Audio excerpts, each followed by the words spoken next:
नमस्कार दोस्तों, पुनः हाजिर हैं आप ही के लोकप्रिय चैनल ओम एस्ट्रो वास्तु में। आज हम आपको एक ऐसा वीडियो दे रहे हैं जिसमें 5 महत्वपूर्ण योग के बारे में बात कर रहे हैं। 9 ग्रह होते हैं जिनमें से राहु और केतु को छोड़ दें, इनकी कोई वैल्यू नहीं मानी जाती। 7 ग्रह बचते हैं। सूर्य और चंद्रमा जो होते हैं, इन ग्रहों की बात भी अभी हम नहीं कर रहे। हम बात कर रहे हैं मंगल, शनि, बुध, गुरु और शुक्र, ये 4 ग्रहों से बनने वाले पंच महापुरुष योग के बारे में। ये वीडियो बहुत शानदार रहेगा। एक ही वीडियो के अंदर मैं सारी बातें आपको बता रहा हूं, जान लीजिएगा। और उसके बाद अगर कोई प्रॉब्लम हो तो हमें जरूर लिखिएगा कि ये मेरी दिक्कत आ रही है, तो मैं उसका जवाब दूंगा आपको। और निवेदन जरूर करेंगे कि अंत तक मेरा वीडियो देखिए और साथ साथ चैनल को सब्सक्राइब करने की भी रिक्वेस्ट जरूर करूंगा। पहली बात कर रहे हैं मंगल से बनने वाला योग। मंगल से जो योग बनता है उसको रोचक योग बोलते हैं। मंगल की उच्च राशि या अपनी राशि होती है 2। पहली होती है मेष राशि, दूसरी होती है वृश्चिक राशि। और मंगल की सबसे उत्तम और उच्च राशि जो होती है मकर राशि। मकर के अंदर इसको बहुत ही अच्छे फल मिलते हैं। किसी की कुंडली में केंद्र भाव का मतलब होता है 1, 4, 7, 10। पहला भाव लगन का, चौथा भाव सुख का, 7वां भाव शादी विवाह का और 10वां भाव या 11वां भाव, इन दोनों में भी अगर बैठ जाते हैं तो ये लाभ का और सुख का, रोजगार का भाव है। क्या होगा अगर ये बैठ गए? मंगल क्या देगा? अदम्य साहस देगा, एनर्जी देगा, उत्साह देगा, ऊर्जा देगा। भाई बहनों का कारक है, भाई बहनों से प्यार देगा। भूमि, भवन, गाड़ी, हर प्रकार का सुख होगा। अगर धन के भाव में बैठा है 11वें में, 10वें में, लगन में, अपनी शनि की राशि में बैठे हैं अगर, तो मान लीजिए गवर्नमेंट जॉब तो मिलनी है। और इसके साथ साथ और भी ग्रह अगर अच्छे बैठे हैं तो आईएएस, आईपीएस बन जाते हैं। ऐसे लोग बहुत जीवन में तरक्की करते हैं। दूसरा योग बनता है बुध से। अब हम बुध की बात कर रहे हैं तो बुध से बनने वाला योग जो होता है उसको भद्रा बोलते हैं।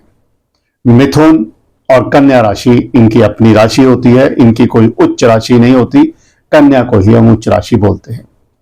अगर लगन में बैठा है तो वाणी आपकी स्ट्रांग हो गई, बातचीत तेज हो गई, संचार ये सबसे इंपॉर्टेंट है। और बुध के कारण अकाउंट्स में व्यक्ति मास्टर होता है। बुध के कारण कंप्यूटर का मास्टर बन जाता है। बिजनेस में नंबर 1, तरक्की, मित्रवत व्यवहार करेगा, प्रतिभाशाली होता है ऐसा व्यक्ति। और एक खास बात है, अगर इसका यही जो भाव है वो 7वें में चला गया या 10th में या लगन में बैठा है तो ऐसा व्यक्ति बहुत ऊंचे लेवल पर तरक्की करता है। विदेश जाने का भी योग बनता है, कंप्यूटर में मास्टर होता है, चार्टर्ड अकाउंटेंट बनता है, धन की कोई कमी नहीं होती। भद्र तो होता ही है, यानी अपनी नॉलेज से, अपनी इंटेलिजेंस से बहुत पैसा कमाता है, नाम भी कमाता है। तीसरा ग्रह होता है शुक्र। शुक्र के साथ जो अगर योग बन रहा है तो मालव्य योग बोलते हैं। वृषभ राशि इनकी अपनी होती है, तुला राशि इनकी अपनी होती है। ये 2 राशियां शुक्र की मुख्य रूप से मानी जाती हैं। और शुक्र महाराज की एक उच्च राशि होती है मीन राशि। बृहस्पति के साथ मिलकर ये बहुत कुछ देते हैं। अगर ये शुक्र राशि में बैठे हैं लगन के अंदर या चौथे, 7वें और 10वें या 11वें भाव में, तो विलासिता की चीजें देंगे। लग्जरी आपके पास भरपूर होगी। सोचने का तरीका बड़ा ऊंचे लेवल पे होगा।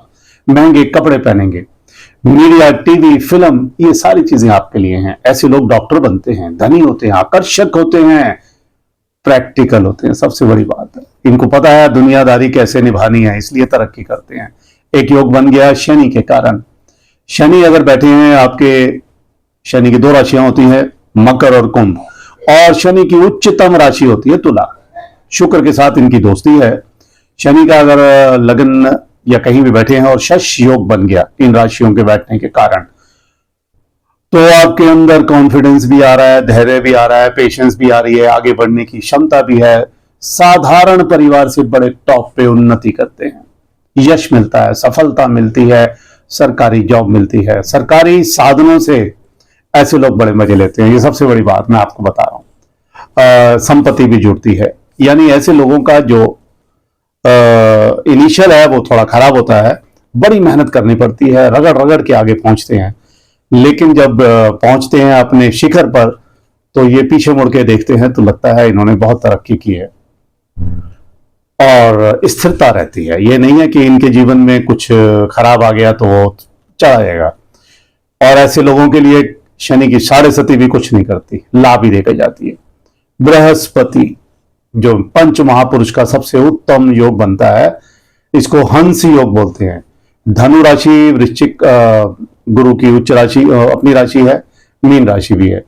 इनकी उच्च राशि होती है कर्क राशि, कैंसर चंद्रमा की राशि होती है। अगर किसी के ये 1 4 7 10 यानी केंद्र भाव में या लाभ के भाव में बन रहा है तो ये सभी दोषों का नाश करते हैं। इनकी एक खासियत और बता रहा हूं, इनकी 3 दृष्टियां होती हैं।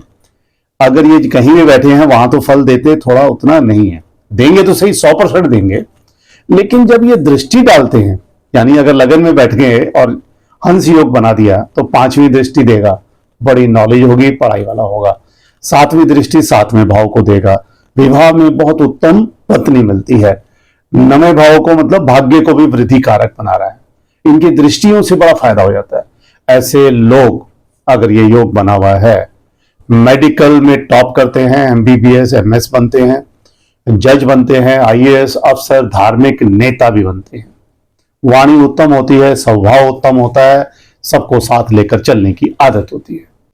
अब पंच महापुरुष योग कब अच्छे फल नहीं देता, बहुत सारे लोग पूछेंगे मुझसे। देखिए, अगर ये 6ठे भाव में बन गया तो बेकार, 8वें में बन गया तो अच्छा नहीं, 12th में बन गया तो अच्छा नहीं। इसको त्रिक भाव बोलते हैं। त्रिक भाव में नहीं बनना चाहिए, कोई लाभ ही नहीं देगा। नीच भाव में उच्च ग्रह बैठ गया अपनी उच्च राशि में, क्या देगा? रो रो के टॉप पे बनेंगे लेकिन इसका लाभ नहीं मिलेगा। दूसरी बात, इनके साथ कोई क्रूर ग्रह नहीं होना चाहिए। राहु बैठ गया तो सारे ग्रहण लग गए, केतु बैठ गया तो ग्रहण लग गए, इनके साथ शनि बैठ गया, मतलब क्रूर ग्रह नहीं होने चाहिए पहला। और क्रूर ग्रहों की दृष्टि भी नहीं होनी चाहिए, ये मुख्य रूप है। नहीं तो फिर आप कहोगे मेरा ये बना हुआ है, आप चेक करिएगा। इनकी डिग्री भी उत्तम होनी चाहिए, ये नहीं हो कि 29-30 डिग्री पहुंच गया तो 0 है, उसकी वैल्यू खत्म हो गई, ताकत खत्म हो गई। या 3-4 डिग्री का है, बच्चा ग्रह है, बाल अवस्था है, ठीक नहीं है। कम से कम 10-12 डिग्री से ऊपर चले और आगे 25 डिग्री तक पहुंचता है तो बड़े ऊंचे फल देगा। कभी भी अगर ये अपनी नीच राशि में ये योग बना रहे हैं तो बेकार हो जाता है।